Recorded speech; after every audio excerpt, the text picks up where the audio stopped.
Hi Sagittarius, welcome to your June monthly tarot reading. Thank you so much for joining me today. I hope that you are well. This is a general reading for any sun, moon, or rising Sagittarius sign. And we can use the cards to get a sense of the energies and messages for the month so that you can use this information to help guide you. So let's see what the cards would like us to know for you, Sagittarius, in June. Okay, so we have the Sun, Major Arcana.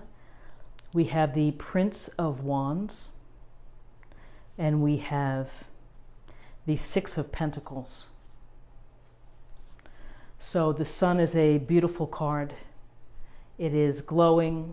We see the young child here on the horse, standing up, soaking in the rays. In fact, he's radiating, and that's really what the Sun does for us. The Sun brings us a sense of happiness, of joy, of inspiration. It's a card of good health. It's a card of happy relationships. It's feeling good and confident within your life.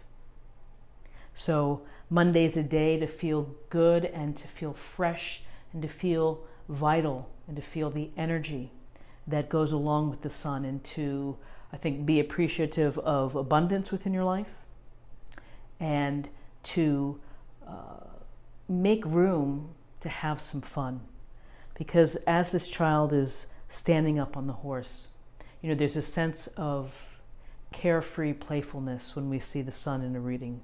It just brings that spirit where you want to be outside and where you just want to feel the sun's rays on your, on the back of your neck, or, just underneath your feet and the hot sand. So the Sun is simply a glorious card because it really is a card of happiness, of success, of doing things that are fulfilling for you. Relationships work smoothly. Again, the Sun brings our life force, and I always think that when we're able to capture that light and we let it fill us up, then we're able to send it back out into the world. And that is, everyone can share their light. Therefore, everyone can be a light worker, so to speak. When you give your light and your kindness and your love out to the world, it comes back. So a beautiful start with this sun card. So then we have the Prince of Wands. And in this illustration, we see the prince here. He's got the wand in his hand. He's like straight ahead charging. He's in motion. The horse is moving it out. And there's a real sense of movement. And there's a sense of being active and can-doing. Being a can-do type of person. So Monday's a day to do things, get things done, projects, return emails, make phone calls, have some fun. But it's really a sense of being very active and taking charge. So whether this relates to meetings or papers that you have to write, there's a sense here of get moving and make it happen. You almost get the sense that he's leading a charge somewhere, or he's jumping right in. And so instead of being a bystander, be active. And whether your activity is simply, if you were, for example, if you were thinking about not running or not going for a jog, that maybe you turn that around and put on your shoes, tell yourself you're going to run for about 5 minutes, and you may end up with a longer run. So, it's a card of action, of using your skills and your energy and your dynamic energy, I should say, and doing something. So Monday is do something. And then we have the Six of Pentacles, and in this Six of Pentacles, a very interesting illustration. We see the wise older person here handing out something to the hands reaching out toward him. This is a card of duality in tarot. This is a card where there's two perspectives. Those that are asking for the help and those that are in a position to give. So what I like in this illustration is that he seems just like an everyday man. And it's a wonderful message because everyone can be of service. Everyone can help. It doesn't have to be giving tons of money, but it can be giving your time. It can be giving an assist. If someone needs to, bring things to the dump that they've been decluttering their house and they need some help, to offer, that is being of service.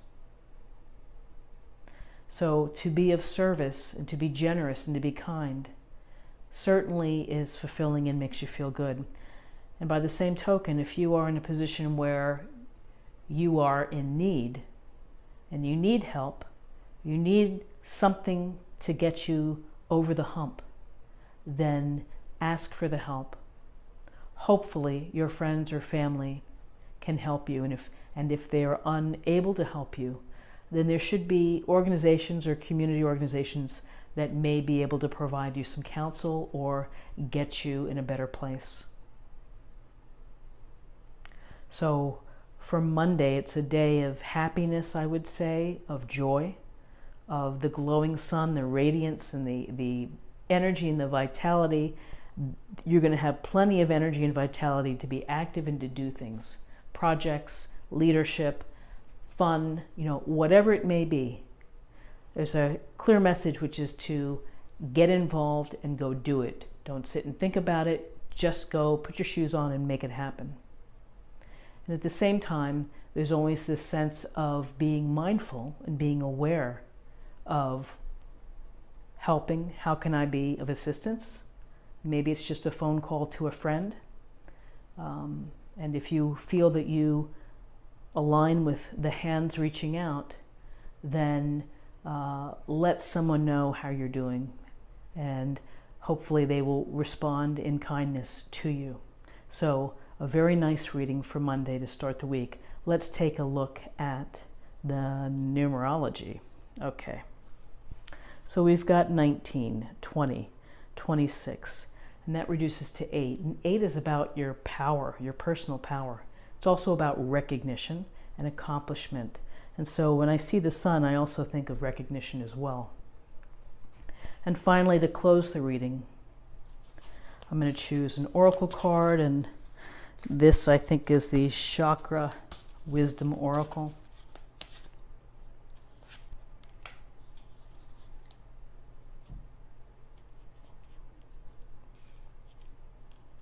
Perfection. So interesting card, perfection. And sometimes the idea and the concept of perfection hurts us more than it helps us.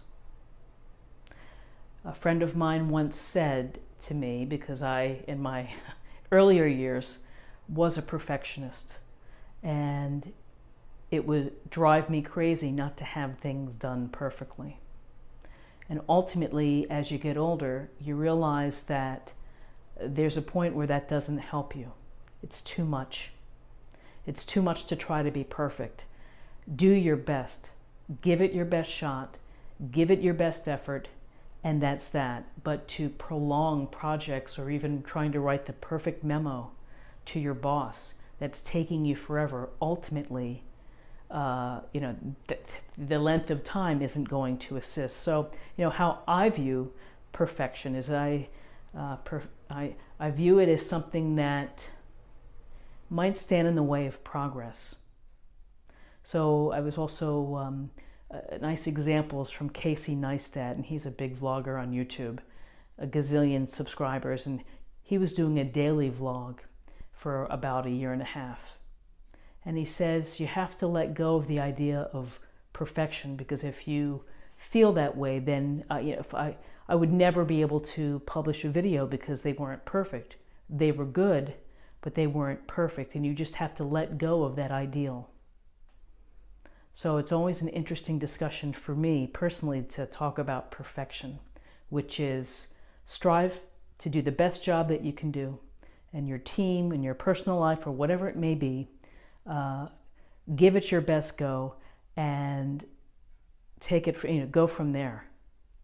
But to worry and to stress and to make yourself crazy with being a perfectionist and looking for perfection can lead to, I think, a lot of unnecessary stress and exhaustion too.